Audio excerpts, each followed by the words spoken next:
Fala galera, Borussia Dortmund na final da Champions é uma grande surpresa e aí tá um ponto interessante, porque a gente tem várias perspectivas possíveis para falar sobre essa semifinal e sobre o Borussia Dortmund chegando a uma final de Champions. Talvez a mais interessante delas seja justamente pensar como é raro ver um time surpreendente chegar a uma final de Champions nas últimas décadas. Então assim, para falar sobre o jogo, o confronto como um todo, a gente pode começar por vários fatores. Hummels protagonista, defendendo e atacando, né, fazendo gol, mas mais do que isso, tendo atuação sólida dentro das suas partidas. Aliás, a defesa do Borussia Dortmund conseguindo um confronto sólido diante do PSG. Era muito difícil imaginar um Borussia Dortmund, até por ser um time muito propenso a errar, né? Um time que tem um histórico de muitos erros individuais que custam gols. Era muito difícil imaginar o Borussia Dortmund passando 180 minutos sem tomar gol, especialmente sabendo que encararia um ataque que tinha o Mbappé. Então, isso por si só já chama bastante atenção. É claro que a gente precisa olhar também para o lado do PSG, fazendo um confronto muito pobre ofensivamente dentro do confronto. O Mbappé, em especial, acabou passando batido dentro da eliminatória, algo que tem sido raro num todo, né? Mesmo quando ele não faz grandes atuações, ele geralmente produz gols, ele geralmente participa diretamente de gols. Tinha sido assim, por exemplo, no confronto contra o Barcelona na fase anterior, nas quartas. Então, esses dois aspectos somados ajudam a explicar um pouco dessa surpresa do Borussia Dortmund. Mas claro, dá para falar sobre o Reus, que agora vai ter uma despedida do Borussia Dortmund, de uma carreira brilhante no Borussia Dortmund, marcada por lesões, mas um símbolo dessas últimas 2 décadas, basicamente, de Borussia Dortmund. A última partida dele vai ser exatamente uma final de Champions. Que maneira especial pode ser essa despedida dele, né? Já será ganhando ou perdendo por estar numa final de Champions do Borussia Dortmund. E outros, né? Outros personagens. Jadon Sancho. A ida da semifinal dele foi uma ida que resgatou o protagonismo de um jogador que era para ser a referência de uma geração talentosíssima da Inglaterra. Quando a gente fala em Inglaterra, a gente naturalmente vai falar de Harry Kane, de Jude Bellingham, de Phil Foden, de Cole Palmer, de diversos jogadores de qualidade que a Inglaterra tem hoje, de Saka, enfim, vários. Só que, teoricamente, quem puxaria essa fila era o Jadon Sancho, se a gente voltar alguns anos no tempo e lembrar que ele já era protagonista decisivo, brilhando na Bundesliga. Quando ele vai para o Manchester United, era teoricamente para ele dar um salto e virar um dos melhores jogadores do mundo, porque parecia um jogador pronto para isso. Passou longe disso. Aliás, a passagem dele pelo Manchester United foi terrível, o que é um capítulo à parte. Como o Manchester United também é um ambiente que atrapalha o desenvolvimento de jogadores nos últimos anos, não, né? Mais de década já, desde o fim da era Ferguson. Mas esse é um capítulo à parte. Então, assim, um Jadon Sancho renascendo num cenário europeu para fazer uma grande partida de ida da semifinal. É outro fator interessante de destacar. Então, assim, o Vitinha, para ficar no lado do PSG também. Vitinha fez uma grande Champions. Vitinha é um dos melhores meio-campistas dessa edição de Champions. Ah, não chegou na final? Talvez não tenha um reconhecimento por causa disso. O PSG acabou não chegando à final, que geralmente o resultado condiciona muito essas avaliações individuais. Mas se a gente deixar o resultado um pouco de lado e olhar para a individualidade, o Vitinha é um dos melhores jogadores dessa edição da Champions. Então, assim, fez mais um grande confronto, embora o restante do time não tenha produzido para isso. E aí não é só o Mbappé, que evidentemente é o jogador que vai ser mais cobrado para ser esse cara que decide, mas se a gente olhar como um todo, um confronto abaixo do Dembélé em relação ao que ele mesmo já mostrou em outros jogos dessa edição de Champions, e é outro pilar ofensivo. Zaire Emery, um jogador muito jovem, mas que nessa formação, nesse jeito de jogar, também deveria produzir um pouco mais, ou precisaria produzir um pouco mais para tornar esse time um pouco mais capaz de incomodar um Borussia Dortmund mais fechado, especialmente em alguns momentos do jogo da volta. Enfim, o PSG fez atuações pobres. Ainda assim, é importante destacar que foram 6 bolas na trave durante o confronto. Então você pode até falar, não é que tenha sido um domínio, um massacre do PSG para cima do Borussia Dortmund e por acaso o time não passou. É verdade, não foi. O PSG não fez um grande confronto contra o Borussia Dortmund. Mas sem fazer um grande confronto contra o Borussia Dortmund, parou 6 vezes nas traves e o Borussia Dortmund fazendo um confronto muito próximo do máximo que poderia oferecer, acaba passando com, de novo, aquelas margens mínimas dentro de confrontos desse nível. Então, num confronto que tinha um claro favorito como o PSG, mesmo o favorito jogando mal e o azarão, em tese, jogando muito, o azarão precisou 6 vezes contar com as traves para não tomar susto maior. Claro que acabou vencendo os 2 jogos, é claro que teve uma vantagem de 2 gols, isso tudo é muito relevante, eu não estou entrando no mérito de justiça ou injustiça aqui não. É só para ressaltar como nessa disparidade existente, um lado precisa jogar muito e contar com um pouco da sorte para superar um favorito. E é assim, dentro de um cenário de mata-mata. E aí, isso reforça um pouco essa ideia de como tem sido raro ver um time chegar a uma fase avançada de Champions, especialmente uma final de Champions, nas últimas décadas. Então, se a gente for parar para pensar, esse Borussia Dortmund 2023-2024, ele claramente não estava entre os grandes candidatos a uma final de Champions, né? Isso acho que ninguém vai discutir. Mesmo o torcedor do Borussia Dortmund tenha consciência disso. O Borussia Dortmund nessa temporada, nem na Alemanha foi um destaque, muito menos por regularidade nos últimos anos. O Borussia Dortmund vinha de um baque enorme, que foi deixar escapar o título daquela forma na Bundesliga da última edição, e ainda perdeu seu principal jogador, o Jude Bellingham, indo para o Real Madrid. Então assim, o Borussia Dortmund claramente estava fragilizado de uma temporada para outra. Já não estava entre os melhores times da Europa na temporada passada, também não estava para essa temporada.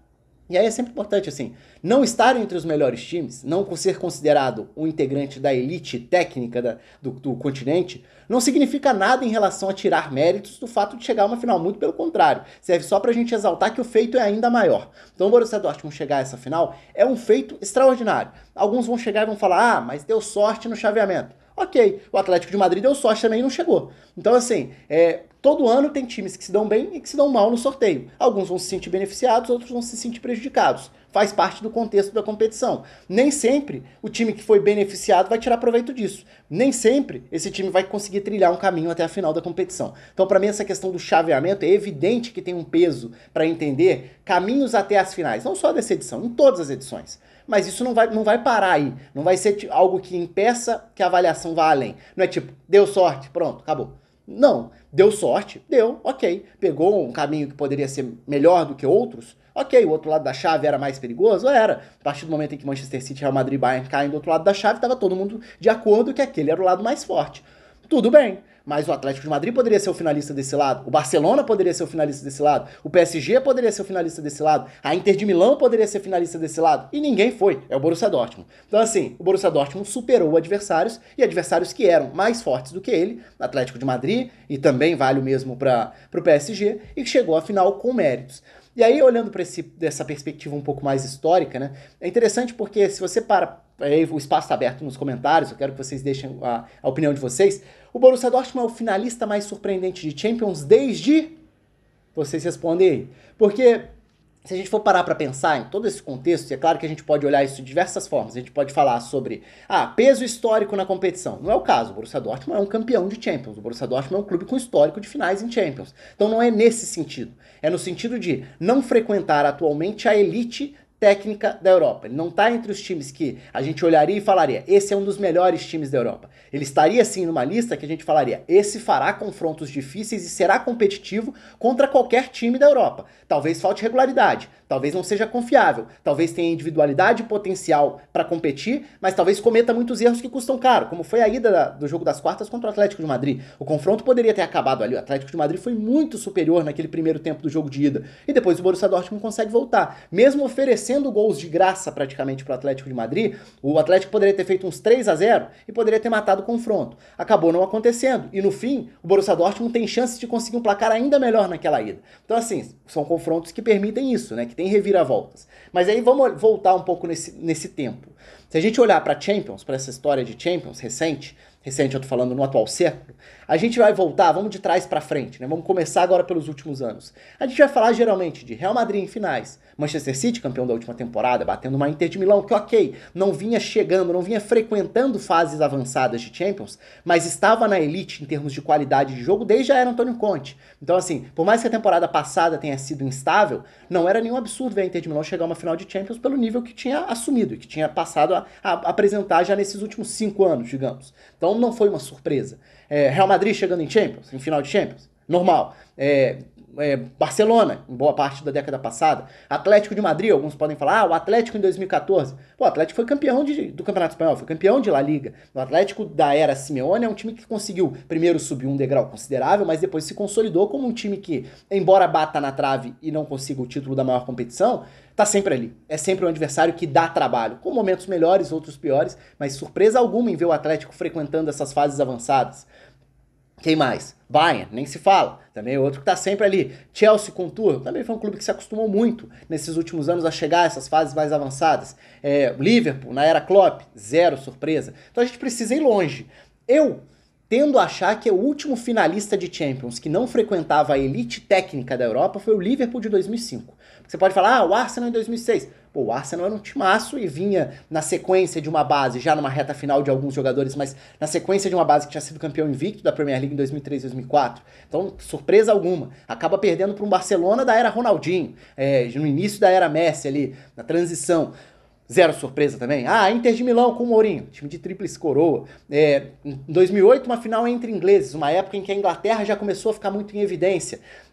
Um time que precisa ser citado aqui, eu acabei falando do Liverpool de 2005, mas o Tottenham de 2019 é um que certamente não estava frequentando essa elite, mas o fato de, nessa era dos ingleses já tão relevantes, tão em evidência, tão bilionários, os ingleses que passam pelo filtro da classificação via Premier League para Champions, eles já tendem a chegar, salvo raras exceções, eles já tendem a chegar com esse status de times que podem competir nesse nível. Claro que nos últimos anos a gente viu que o Manchester United muitas vezes não competiu nesse nível. O Newcastle nessa temporada acabou caindo na fase de grupos. Então, claro, há exceções. O Tottenham chegar àquela final de Champions pode ser uma lembrança de um time improvável, de um time inesperado a chegar. Ainda assim, um time que veio da principal liga em termos de grana, em termos de investimento da Europa. E com jogadores importantes, ainda que tenha sido uma caminhada épica, numa edição épica de Champions, o Tottenham de 2019 acho que pode ser lembrado sim. Mas o Liverpool de 2005, para mim talvez tenha sido, então, até para mudar um pouco a forma de olhar, o último campeão de Champions de uma forma surpreendente. Até porque o Milan de 2005 era muito mais forte do que o Liverpool.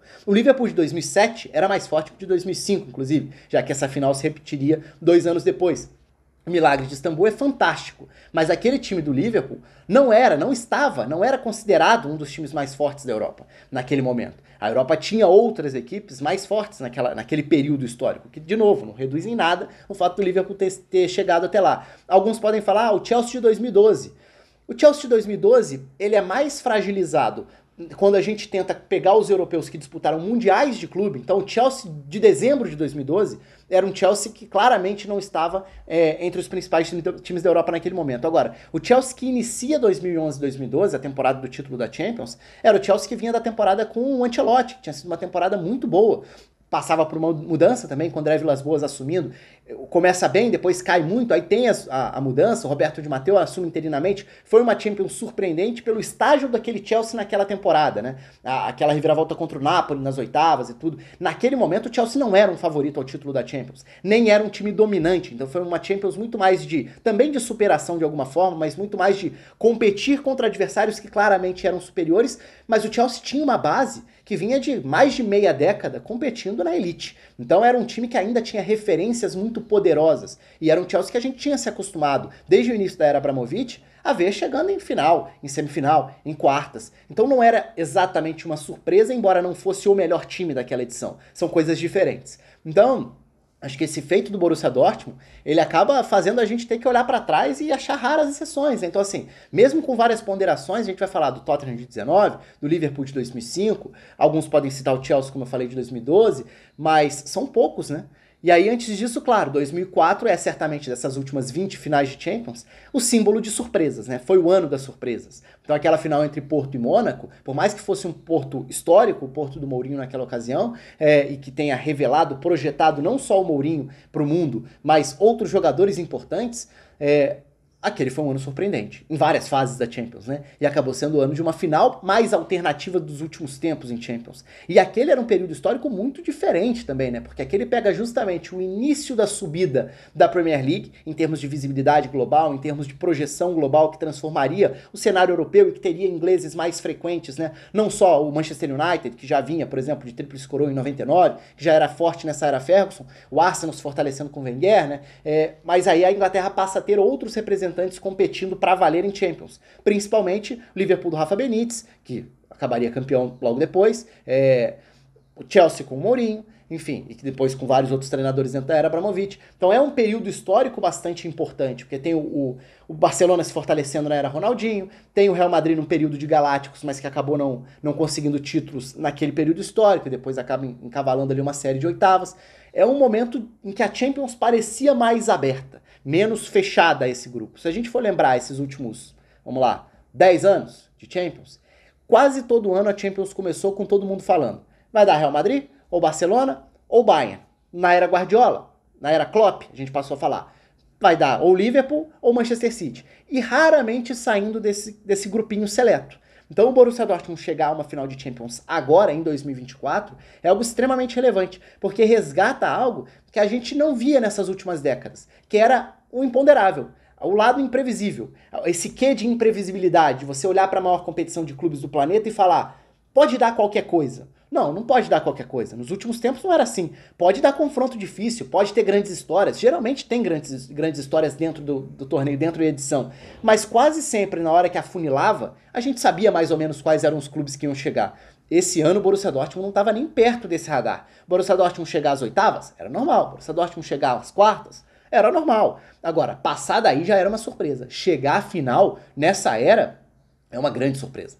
Então é legal, acho que é um ponto bastante positivo em termos de valorização da competição. Pode não promover o confronto mais midiático, mais aguardado, porque a gente está numa era em que apenas, entre aspas, os choques gigantescos geram esse apelo. Então quando não é um Real Madrid e Manchester City, um Liverpool e Bayern, alguma coisa assim, muita gente olha frustrado e fala, não é isso tudo, não é o jogo que eu esperava. Pode ser. Se for Bayern de Munique e Borussia Dortmund, eu tô gravando esse jogo antes da outra semifinal, da volta da outra semi. Um Bayern de Munique e Borussia Dortmund seria uma reedição de uma final alemã e que por si só já é um super clássico. Mas a presença do Borussia Dortmund tende a ter esse olhar um pouco desconfiado. É normal. Claro que tem chances. Em 90 minutos numa final, ou 120 numa final, é evidente que tem chances. Mas também é evidente que contra Real Madrid ou Bayern, o Borussia Dortmund vai entrar como um azarão. E é legal ter alguém chegando com esse status a uma final de Champions depois de tanto tempo. Alguém totalmente fora do radar chegando nessa fase avançada. Então acho que de todas as perspectivas possíveis, essa é a mais interessante.